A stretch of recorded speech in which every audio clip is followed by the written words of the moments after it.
I dig it. You did well. Thanks. I try. Oh, I'm cold. It's cold in here, dude. It's like 91 degrees. It's too... Doc's on. Look at him being on time. Perfect. punctual. I like it. Springs, what's going on? Hello. Cheers. 504, what's good with you? So this is Doc's first time going live on Instagram. Taking an Instagram, Cherry? Yes, he is a Facebook guy. So, All right. Doc, if you can hear me, which I think you can because you're on here, just request. There's like a little camera in the Maddie, bottom what corner. up, what up? Hi from the nation. Got a lot of nation people in here, guys. Just there's like a little, it looks like a camera. Just push that button and it'll ask you to join. It'll ask you to join us, and then we can add you. I think we have no requests. I wonder if I can just add someone. I don't know. I've never added anyone before. Rich, what up? Hey, BG! So That's my peeps. Well, oh, there we go. Good job, Doc. All right, so I'm going to do a brief intro. I'm very excited about this guest. Fun fact, Fight! we have eBay. So I don't like Facebook. Jeremy is not even on Facebook. If you are friends with Jeremy on Facebook, you're actually friends with me because I run his Facebook page. It's like my second account for when I get banned for being obnoxious on Facebook. So I'm not a super fan of Facebook for sports cards because like a lot of the groups are mean. And I found the Nation. This is Doc's group by happenstance. And I'm going to tell you, I love this Facebook group. It is the best one that I've ever joined. I'm not trying to like hype it up, but I'm going to. I've never joined a live on there where the people weren't being incredibly kind and nice. And anytime you post something in there, people comment on it. Like, I don't know how many pages I've been on where I post something and it just sits there and nobody interacts with it or like answers your question. There's always someone who's going to answer in this group, and it is fantastic. So without further ado, I'm going to add Doc to the chat. Did I miss? You missed it. Did I miss it twice in a row? Good God, man. Just press the button. I did. Oh, there we go. Well, hello. Hello, can you hear me? I can. Nice to see you in person. Yeah, not many people get to see this side of me. Well, everyone's going to see you now. I'm overwhelmed by your handsomeness, and I think people need to hit the tip jar. So this is Jeremy. I know we have talked a lot. This is my husband. So Nice to meet you. Nice to meet you, Jeremy. The concept of Hobby Night School started maybe a year and a half ago, just with our own personal journey through the hobby. And we never knew where we could reach out.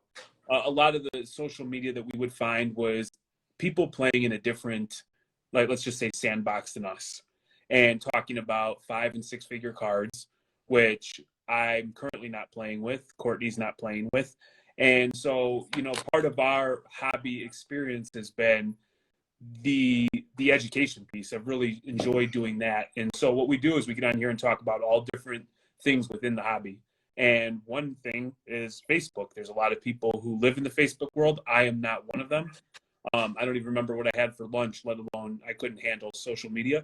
But Courtney has always spoken highly about your group and your community. And the other night, we were watching you rip, maybe it was like this, some like 1970s baseball. And everybody was guessing the card. And you could tell like the community was just very stand up, very positive. And in an environment and a climate where everybody's quick to attack everybody's opinionated on how your hobby experience it should be, where you should spend your money and how you should do it. It's refreshing to hear that there's a group that you've built, it seems like. And so tonight we're just going to talk about Facebook and how you have utilized it and maybe open some eyes to the people around here, how they can utilize the platform.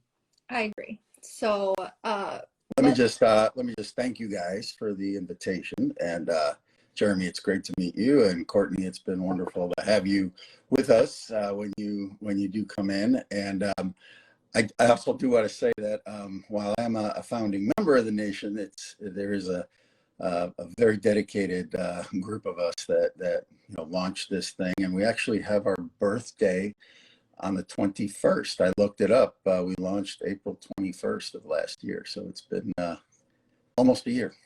Well, happy early birthday to the nation of domination. Yes, I didn't. You're the one that I personally dealt with like most of the time.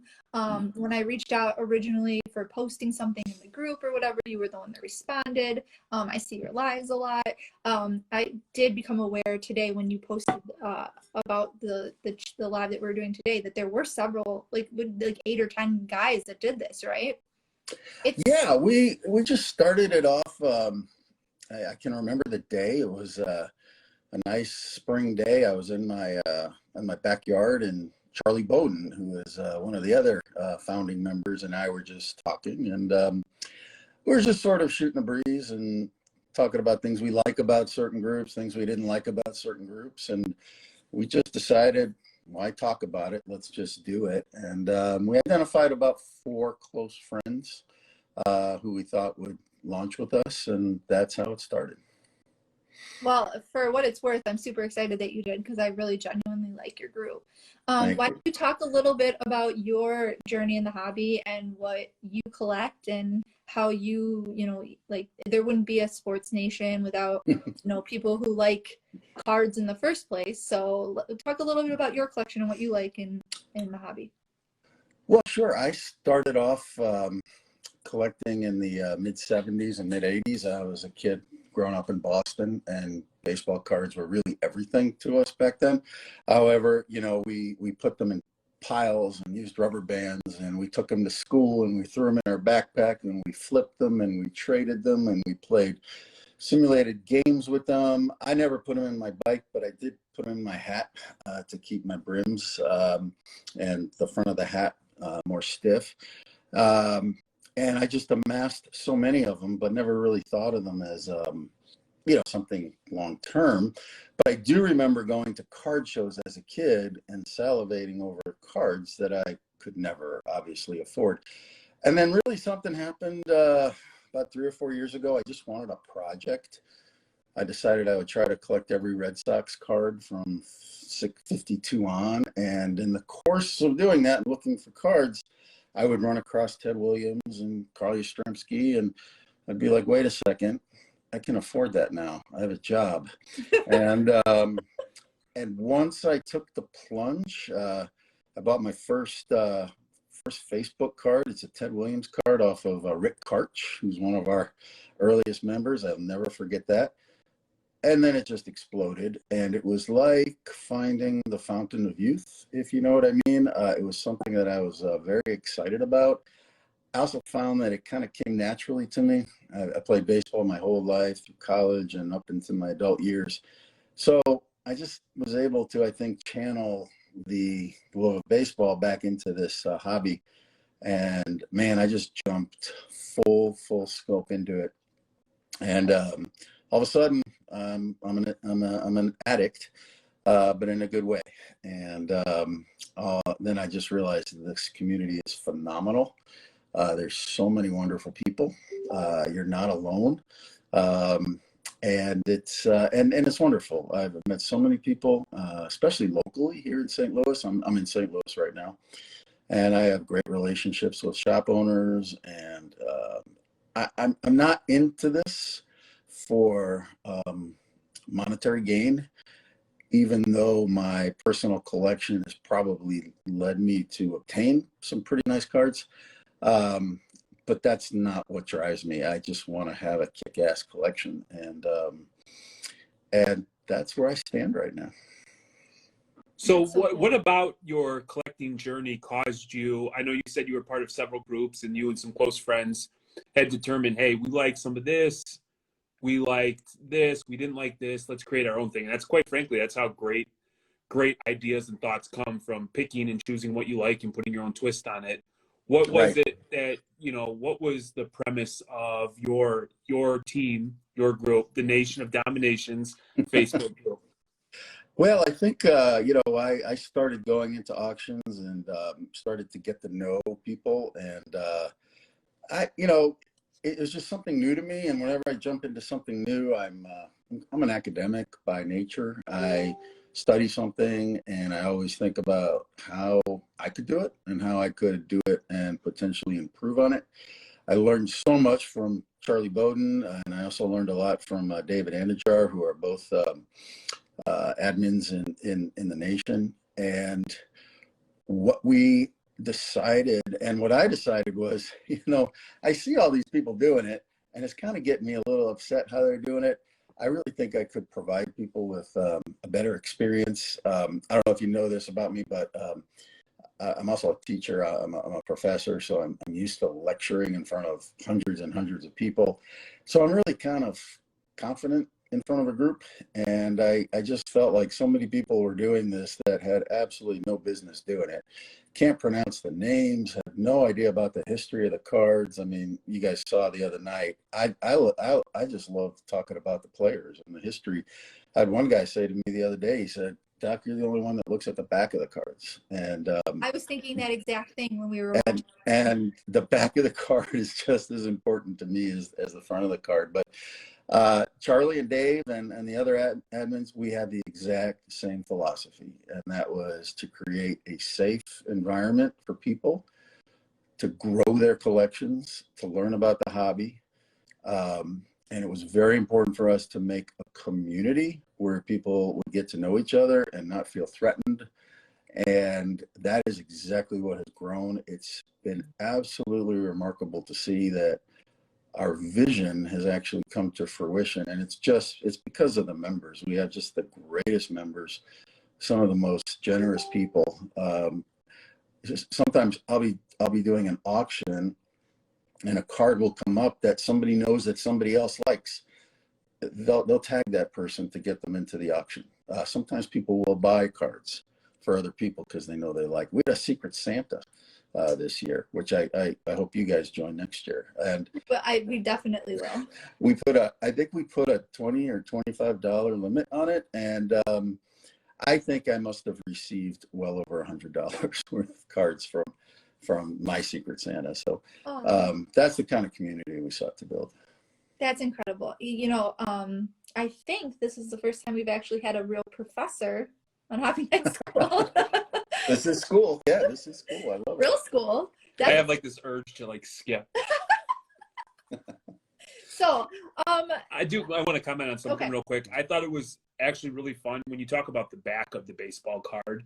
The other night, watching everybody go over and guess what the player is and looking at the statistics was very nostalgic for me. Yes. Because when I look back, I was kind of like that weird kid that knew the back of every baseball card. I knew that if a number was bold or highlighted, it meant something, like a league leader. And then, baseball is, that's where my passion is. And so just to slow down, stop, forget about the money, forget about all the other BS that's going in, and just appreciate the card and some of the stories that come with it. When you start talking about maybe the one-off season where a guy hit more home runs than ever or had that crazy season with the doubles, and just looking at the numbers, like for that brief, 15, 20 minutes, it was very, very nostalgic. And I would find that as a good form of escapism within the hobby for myself. Yes. I personally think that, like that one card we pulled was Mike Marshall, of the Dodgers, who had that incredible season where I think he pitched in 106 games, which is like 75% of the team's games. And I kind of just want people to know that. I've watched breakers before, and I've watched some breakers who are very popular, like have 200,000 followers. And this guy did not know that Jim Lonborg was a very good pitcher and actually won a Cy Young Award for the Red Sox. He passed by this rookie card and said, "Oh, it's too bad this guy didn't have a good career." Sometimes I end up yelling at the screen because it burns me up so much. I think when you peddle something or you sell something, you should be offering yourself up as somewhat of an expert on what you're selling. I really feel strongly about that. And call me old school, but it just burns me up. The guys in the nation know that if I say a name or if they say a name wrong, I'm going to correct them. However, they're going to get my butt now because of soccer. I don't know any soccer players' names. I cannot say them. So, well, you already know that if you're in the nation and Doc is correcting you, that it's coming from a place of love or a Oh place of yeah, caring. for sure. It's not to Definitely. belittle, but it's Yeah. to empower and educate the group. Yeah, absolutely. Oh I feel yeah. like I oftentimes will go into your group with a question or, whatever. What's really cool is I'll reach out to Doc now. That's my new thing is I'll be like, hey, I have a question. He just always takes the time to answer. It's so nice. So that's the thing is I feel like people reach out to us all the time and ask me questions. And sometimes, it's nice to have someone who I can be like, hey, I don't know this. Can you help me? So We all need that. I do. I think Everybody needs that. you build that in the community around you, and it seems like you guys have built a really nice community. So I kind of want to talk about that. When you go on your page, you said you've only been doing it a year. You have almost 1,500 people in there, and that is a hard thing to do on Facebook, is to build a page. You see the ones I've joined groups that have like 30,000 people, and everybody gets kind of lost. Yeah. How did you build your platform, and then what kind of questions do you ask for people to join, and what's the mitigating standards for how you approve people and then kind of, I don't want to say police, but police your group to make sure that people are genuinely in there for the right reasons and not scamming and not being trolls. Talk a little bit about that. I'm watching these trolls comment here. I love it. And I don't know who they are because they got different names here. So they're your people. Yeah, I think Carlson's got to be Dave. I don't know who Logs is, but well, here's the thing. I mean, the first thing, you have got to get a great team of admins and mods who share a collective goal and a collective vision. You absolutely have to have that, and that's what we did at first. We almost kind of created a vision statement, if you will, things that were important to us, what we wanted to get out of the room, what we wanted other people to get out of the group, and we all had to kind of be on the same page. It was very important for us that there really was no alpha dog. I mean, we were all in this together. We were equals. Whenever we have an issue to vote on, it's majority rules. There is not one person who is, like the owner of the room, if you will. And nobody profits off the room, basically. I mean, if you sell cards or you do a break and you make a few bucks, that's fine. But the room is not designed for one person or two people to profit. Absolutely not. The next thing that's real important is it's a private room. So we made it private so that we could scrutinize folks who wanted to come in. Originally, we all went to our friends lists and told them about the group and invited them. Some of our friends have been with us literally since day one, and then they were instrumental in bringing in their friends. So if you have trusted friends on here, then you can trust their judgment and you can build a nice base. And that's what we did. We have some questions on there that we hope people answer. Mainly the questions are so we can get to know the member. Who's your favorite team? What's your favorite sport? I can't stand flippers that go to Walmart and CVS and all these other stores. Everybody knows that about me. So I have a question in there. What do you think about flippers? It's not a make or break question though, because we certainly have had some people that say I don't mind them, and then I make sure that they don't like the Yankees. And as long as that's okay, they can come in. The other thing is we have a lot of seasoned people who have been on Facebook for a long time. So they kind of know how to look at profiles and know whether or not you've got someone who might want to come in for reasons that aren't high up on our list. For instance, if a profile is made yesterday, if they don't have any friends, if you look at their profile and there's not one thing related to sports, it's all on mountain climbing in the Himalayas or something, that might not be someone who's going to get the room right. And that just might be someone who is potentially trolling or scamming or whatnot. We got a bunch of admins who are so dedicated. I mean, they really are. And we got what I call these hound dogs that just sniff them out. And Neil Edward Lloyd and Sabrina Wright, Logan Pierce. I mean, these guys are wonderful at it. So luckily, most of the people that request are either personally invited, folks we do transactions with on other pages, or they're invited by friends of the group. And we haven't had much problem at all that way.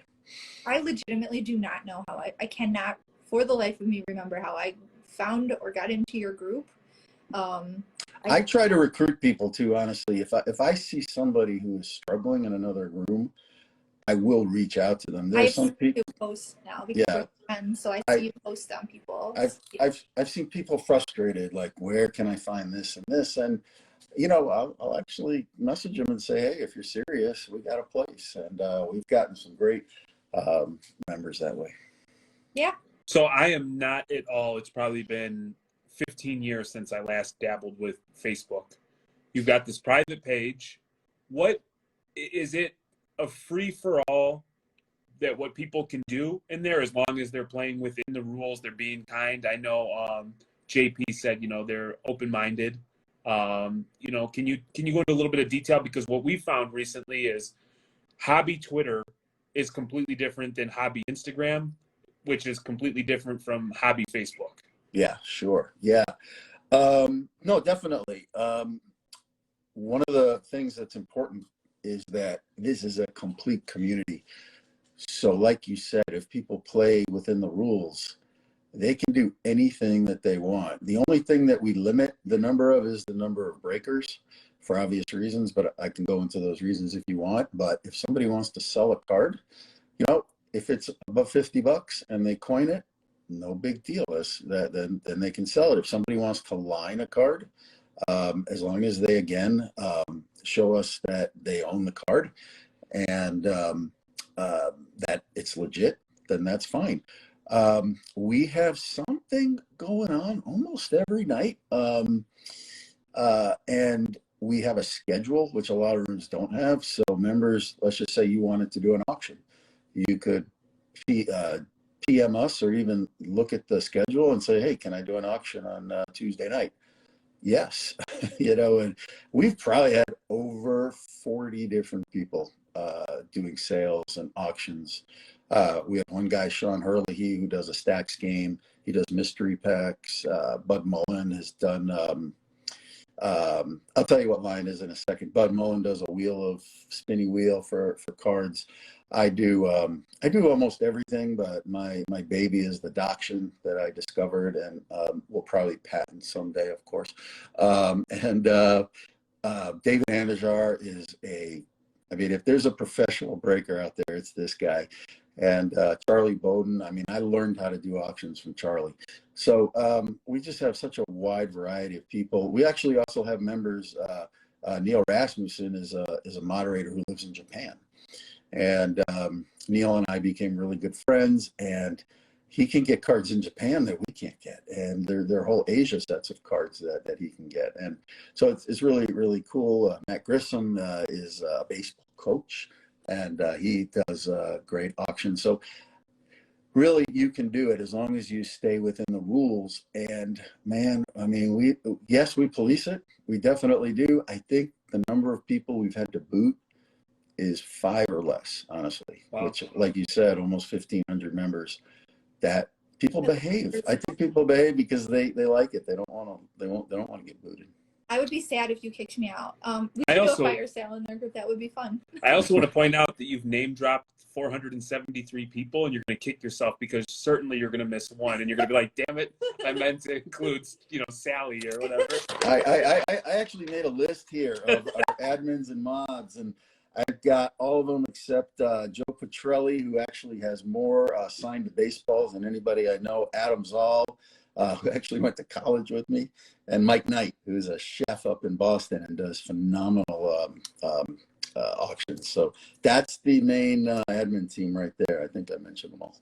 So what I think my initial reaction is, and it's very similar, runs parallel to what we did, is we dabbled in everything. We liked certain things. There were certain things we didn't like, and ultimately we've kind of cultivated our own little community across many of the platform. You did that on Facebook.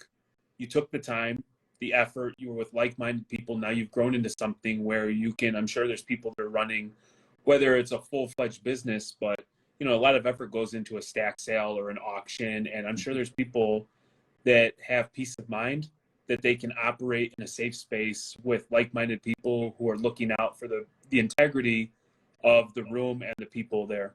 So like, congratulations to you and your, the Team. nation community. Yeah. So you said you had to kick out 5 people-ish. How do you guys deal with disputes if you have disputes in the group? Is that like the admins get involved? Do you kind of want them to work it out together first, and if they can't, then you guys step in? Is it like Judge Judy, where the ruling is final and everybody in the group has to agree to what the admin team says? How does that work? Yeah. So there are a couple things that are black and white. So we've never had any trouble with a seller not getting the cards to people who have bought. And again, I think that's just because of the characteristics of the people who are in the group and sell. A non-payer is probably the most common problem that we've had. And we do have sort of a protocol that we go through. We wait a few days, then we'll make contact with them, ask them if they need help. Are they having financial issues? Do they need extensions? And that's where it ends most of the time, where somebody says, yeah, I don't get paid till Friday. Is that okay? And, it also becomes like, okay, well, I know that Joe Schmo here is not going to pay me for 2 Fridays. I'm cool with that. And everybody knows that if you communicate. Where we have a problem is if you don't communicate and, 1 or 2 weeks go by and finally we have to give a warning. And we've done that up for about 2 or 3 people because we have to protect the sellers.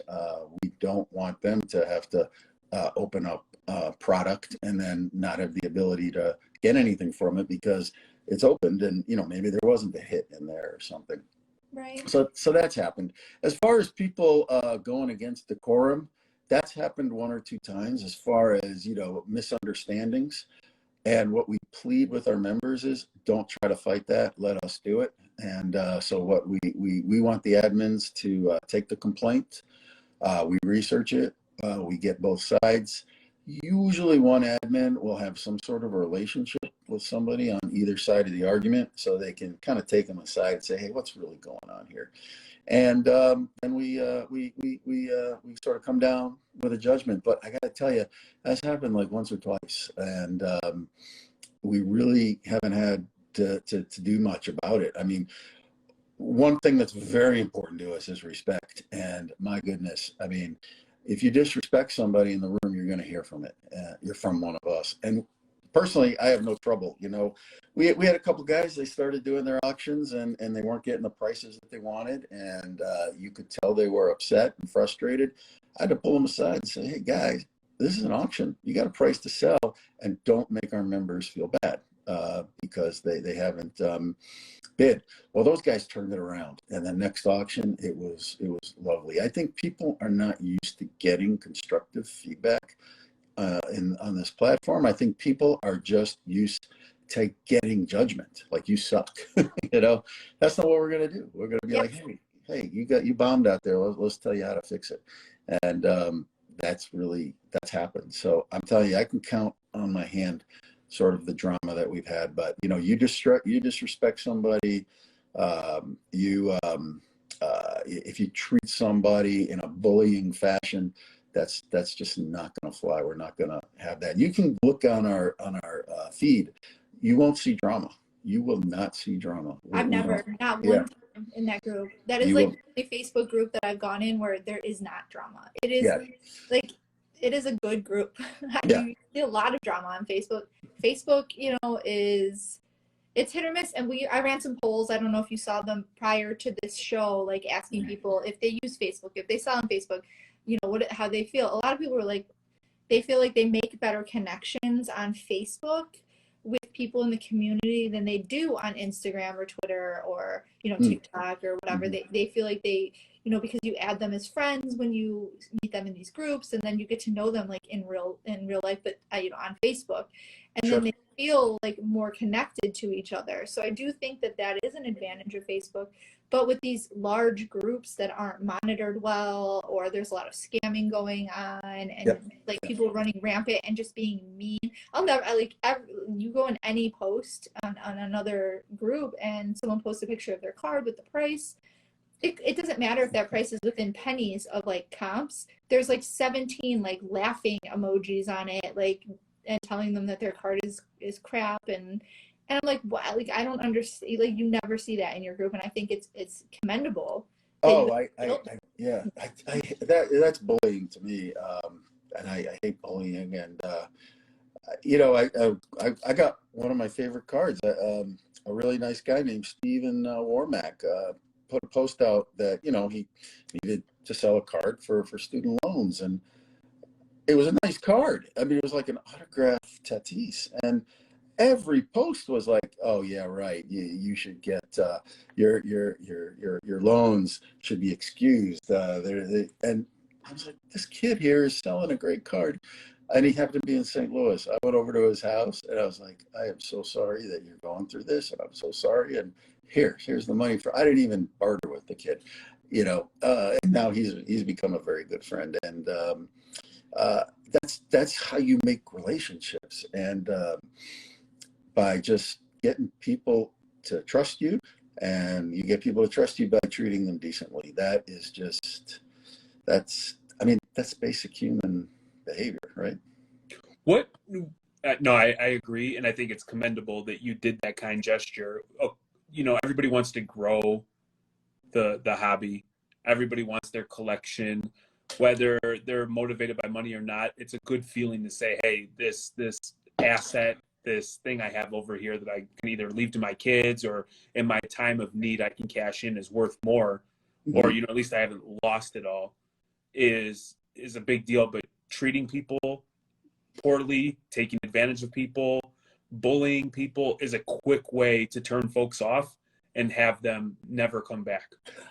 You're right. And, I will sometimes, if I see somebody selling a card for an exorbitant amount, it really upsets me because I do feel like there can be vulnerable populations here. I mean, cards can tug on your heartstrings, and we've all made mistakes, right? I mean, and we've all made mistakes typically of buying players that we love because we kind of we don't look at all the flaws, and everybody tries to attribute, oh, you should have known better, you should not be collecting cards. No, I mean, this could be a 17-year-old kid who's just starting, uh, who just doesn't know and can be easily swayed.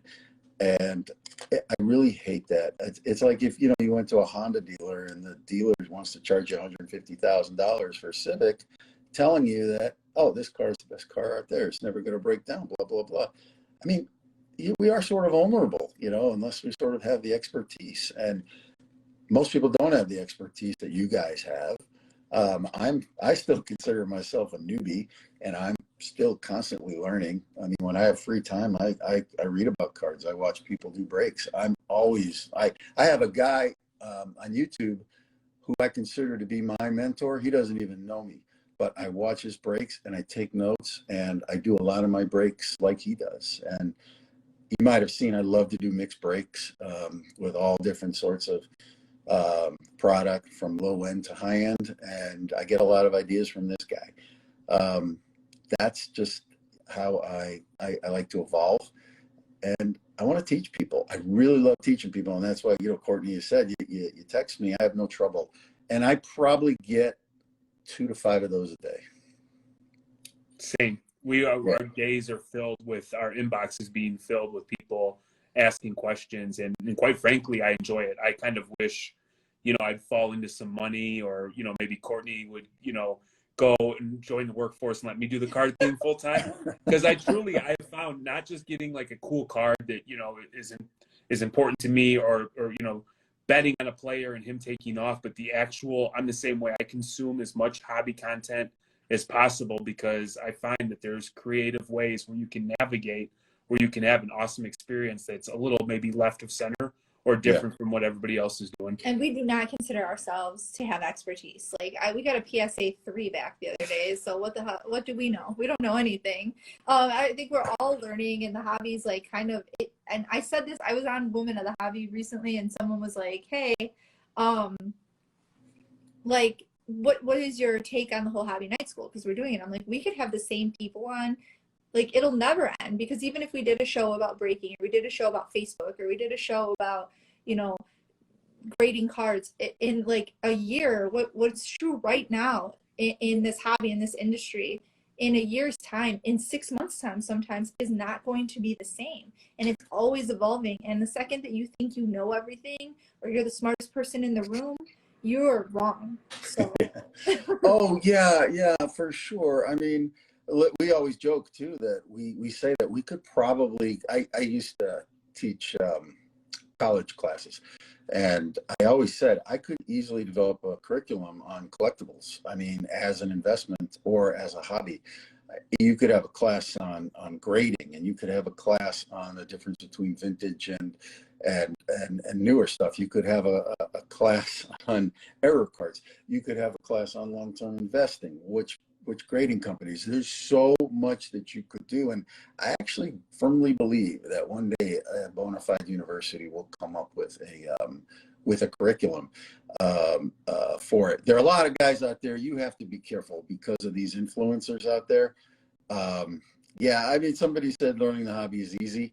I disagree. I would respectively disagree, because the hobby's not like it used to be. And you know, in the 1970s, there was one set of cards, basically. That was it. You had tops, and then basically you had tops, donruss, upper deck, fleer. Then it started getting a little confusing. Now, forget it. I mean, you have to dive into it and learn what's what. I mean, when I first got back into it, I saw a relic card and I was like, oh my goodness, I have to get it.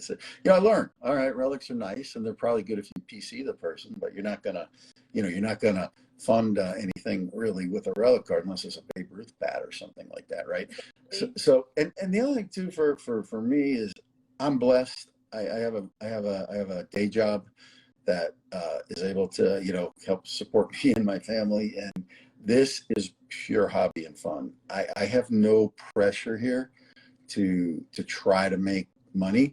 My wife just wants me to make what I spend, and really that's my goal. And I'm not looking to get rich from this. And I'll also be honest with you too, it gives me hope. You guys are really, really young, and a lot of people on here are really, really young. But people who don't have hobbies in life are fairly doomed. And if you don't have hobbies in life, when you hit retirement, it's going to be a sad state of affairs for you. I really feel like I've sort of potentially found a calling here, that life after retirement for me is might go down this road. And what a wonderful thing that is. You know, from a childhood hobby, it's almost like a cycle. It is. It's been honestly for us too. It's been like a blessing because our whole family does it and has a really good time, and you Yeah. know, Yeah. it's something that we can all enjoy together. Which how many other things is everybody doing that your whole family can, you know? And then there's something for everyone. You know, Yeah. I was telling some people today, I bought my mom, she doesn't know this if she's on here, hi mom. I got her some Real Housewives cards because she's not into the sports cards, but she loves Bravo and she loves those women, and there's Oh like, my God. I didn't know that. That's really bad because the women in my house are addicted to those shows. In fact, good, good. I hope I actually got my wife an Andy Cohen autograph card, because he's also from St. Louis here. oh, I didn't know that. My mom loves Yeah. it. The other thing that's really neat about this is that, you know how everybody kind of plays, plays fantasy baseball or fantasy football. This is the ultimate in playing fantasy. This is like the long Because game. It's like you're prospecting forever. you are prospecting. So this is one card I have out. About 4 years ago, I said to myself, I'm going to collect one guy. And this is what helped me get back, you know, into the hobby. And that's Jason Tatum right there.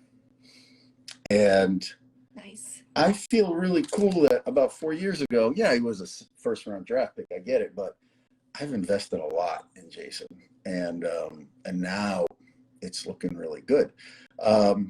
these players can pay off for you, you know, and these are the things. And that's probably the question I get most often. Who should I invest in? Who should I buy? And everybody always wants to buy Guerrero and Tatis and Acuna and all this stuff. But the answer's right in front of you, and it's Rafael Devers. If you look at his statistics and his age, he's blowing everybody away, and he's already won a World Series. You sometimes need people to tell you this because it's so easy to get caught up in the bling. You know what I mean? It's so easy. Yeah, I had to tell you, you're brave, because when people ask me who they should buy, I always am like, I don't know.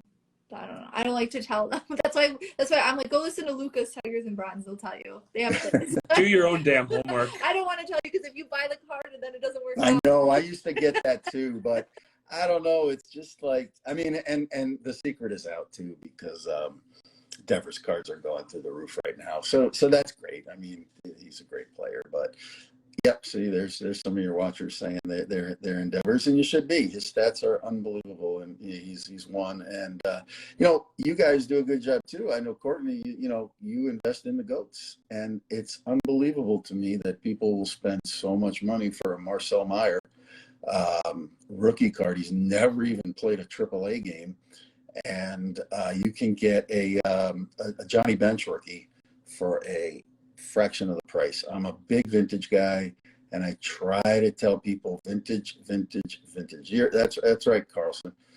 I know. Hey, what's up, Logan and Jacob? Yeah, I mean, I will give you my opinion, but I'll never badmouth you for what you like to collect. I mean, that's tell fun. you, it's I get so nervous, and I'll probably get lambasted for this, but like the person who bought that Jason Dominguez 1/1 for like Shine. For like 500, 454,000 before buyer's premium, and he's like he's maybe going to be really, really good, but that card could end up being worth like $2,000 someday. Like, think about how many Hank Aaron rookies you can buy for that. I mean, think about now, unless you're a prospector, unless you have a ton of money, fine, yeah, buy who you want. I mean, that's fine. But I think a lot of people buy it sort of for just the recognition, and sort of they get caught up in the hype. But hey, these guys have money. I'm sure they've worked hard for their money, and can spend it. They can spend it however they want. I just hate when people look up to these people and say, "Oh, I need to spend all my money on Jason Dominguez," when you could have got a beautiful '68 Willie Mays. I mean, and people need to know the history. They need to know the history. It's like keeping up with the Joneses hobby style. Yes. Yeah. Imagine all the money put into Zion Williamson. I still think Zion's going to be okay. Maybe not as much as some people. I have this whole, I go on TikTok and I have conversations with people about about this. Like, somebody at some point bought a base Ja Morant card for $831. And to me, that's crazy. But, he may go on to be like the greatest thing, and hopefully they didn't sell it when they freaked out because they dropped down to $200. And right. They can recoup that money someday if they hang on to that card. But it's all kind of, speculation, a lot of it, unless you are investing in cards like vintage cards and goats that are like going up slowly. So Doc, you said you're an academic, you're a thoughtful person. You got together with the Nation of Domination to create this group. What have you learned that you weren't expecting to learn?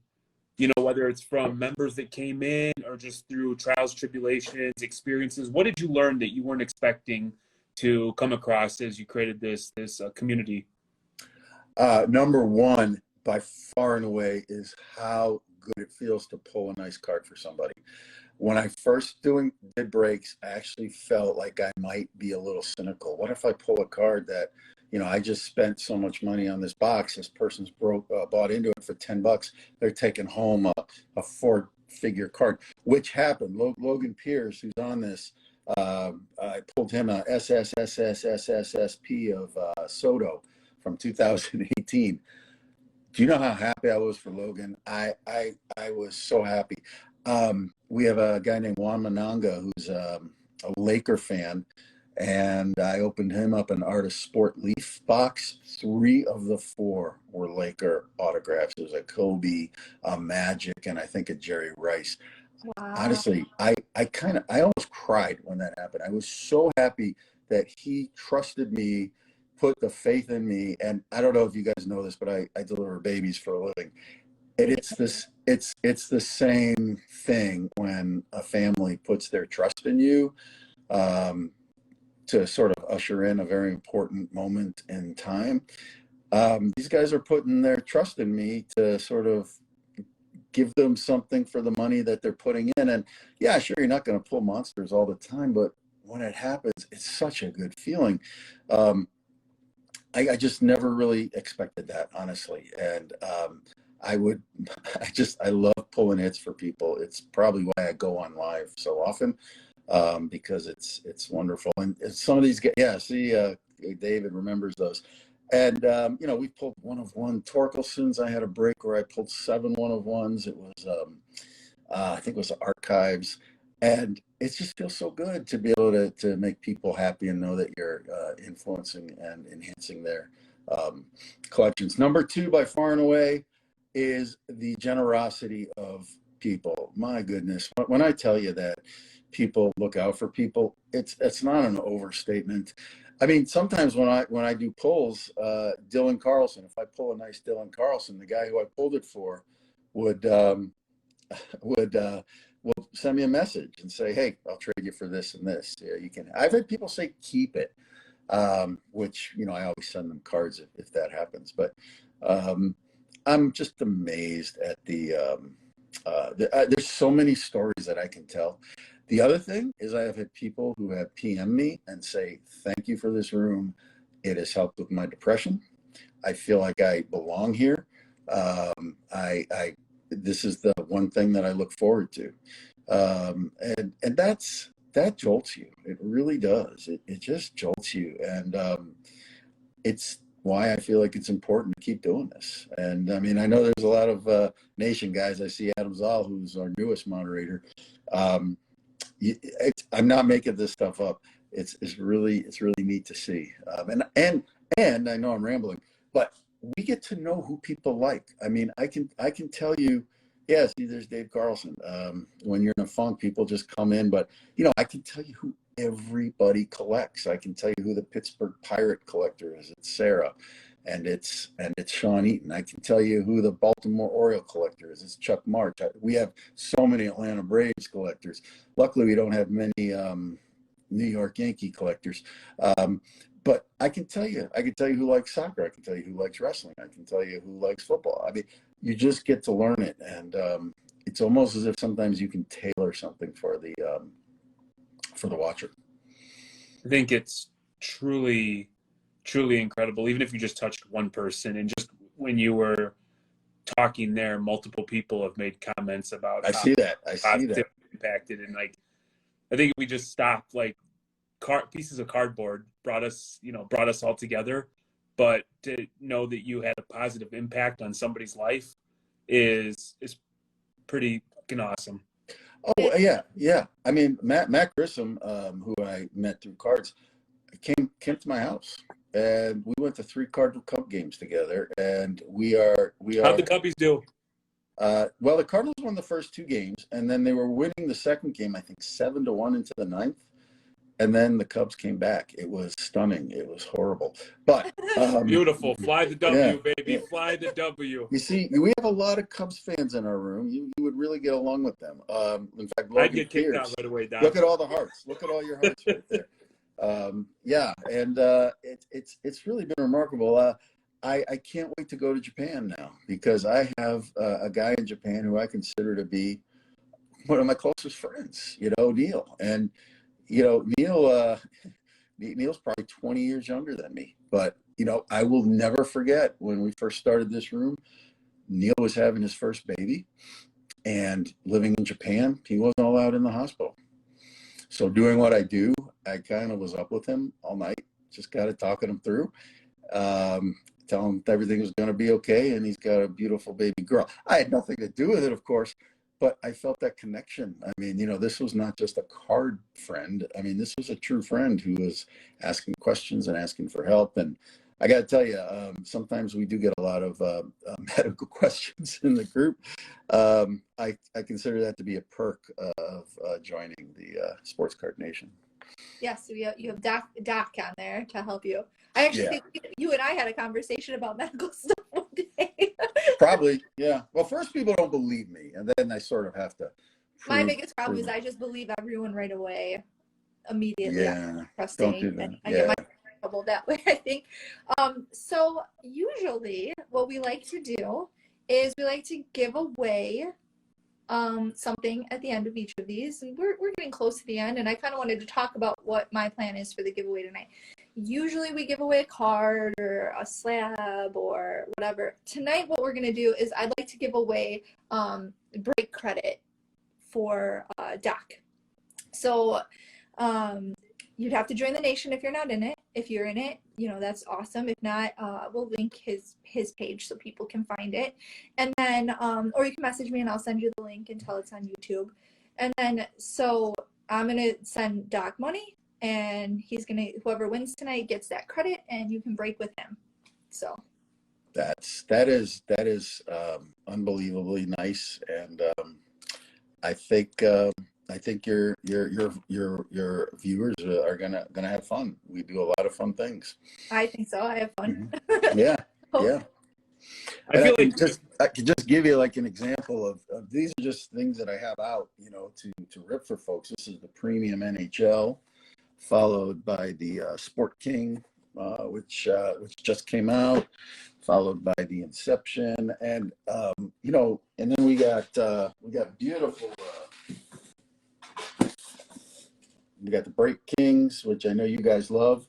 And you have to do your break for that. I know. I have to figure it out. I like to mix that stuff up all together, which gives people an opportunity to maybe get some cards that they couldn't normally get. In fact, in the last auction, we actually added a Break King card to the auction. So somebody got what's his name? Riley Green, first Bowman Refractor PSA 10. We just did the Ship Shawana show, and before the show was even opened, I think we sold every single Riley Green slab that we had. Right. Yeah. Yeah. Yeah. And I remember who got that. You know, Frank Barrett got it. And this guy he's incredible. I love that you know all the people in the group. I definitely do. Because they're people. They're not just names. So I definitely remember them. That's amazing. Yeah. Oh, I think we've sold to over 300 people. And you can tell that from your pirate ship data. Yeah. We are the same. We have people that follow us across all of our platforms, and like now I know all their handles and everything because they're like, oh, we're on Whatnot, or we're on Instagram, we're on Facebook. So basically how the giveaway works is we are going to have Doc write down a number 1 through 20, and then he's going to have to watch the chat. So basically, as you see people start to write their numbers in the chat, so everyone in the chat, you write a number 1 through 20, guess what Doc's number is. And when he sees it, he'll be like, this is the person that gets the credit. So whenever you have your number, just let him know, and then everybody in the chat just start guessing numbers 1 through 20, and whoever Doc sees gets the prize. All right, I have it written on the other side of this. I thought you were gonna show it. I'm like, not yet. No. I'll just. All right, yes, 1 through 20. 1 through 20, guys. Who's getting it? Usually it takes a second for everyone to start guessing. There we go. I knew someone who guessed 3. That's the lucky number in the nation. That's my lucky number. Yeah, that seems to be the.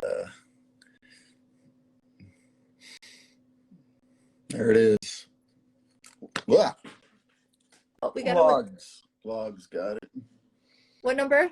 17. Who was it? Probably. Logs. All right, Logs.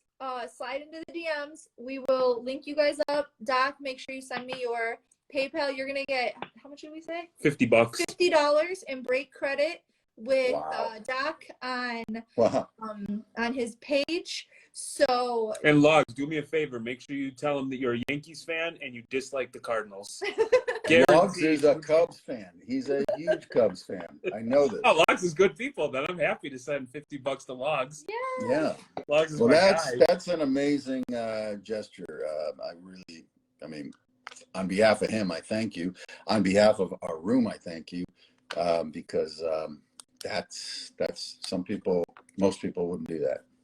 This is refreshing because I browse Instagram a little bit during the day and Twitter, and I'm bombarded with all the bad all the time. And if you come out and you try to be positive, somehow people find a way to crap on you for being positive.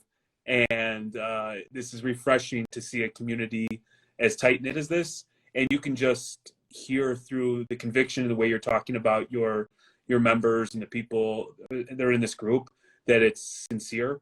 And that comes across in a very strong, it comes across very strongly. And so I'm just very grateful to have been a part of this conversation. And in all seriousness, like, I'm not going to get on Facebook, but next time Courtney's on it and looking at her room, I'm probably not going to give her a hard time for being on Facebook. I might actually sit and be like, all right, tell Doc to do 1980s baseball cards, not 1970s. And then I'll feel a little bit better. I'm not gonna say I have everything, but if you want 80s, man, we have 80s, and be happy to pull some out for you. But I do commend you all for doing this because, like I said, not many people care about the spreading of knowledge. They mostly care about the spreading of their wallet, and you guys are maintaining integrity, and I think that's a great thing. I hope more people catch on to what you're doing. And I mean, you've also given me an idea. I mean, this is something that we as a nation can do too, is put out instructional videos potentially to help people learn more about the hobby. Yeah, I mean, we've got probably a year's worth of once a week on different topics, everything from insurance to setting up at a show, selling on eBay, just anything that we've ever come through the DMs or that we even think of. Hell, let's just get on, let's have a conversation. If it helps just one person, great. Yeah. No, I think it's a wonderful thing, and kudos to you all. Awesome. Well, I appreciate your time. I hope you have a great night. We'll send payment right when we get done for Logs, my fellow Cubs fan, fly the W, and appreciate it. Hope the Nation of Domination has a great night. Thank you. Bye. Thank you, guys. Bye-bye.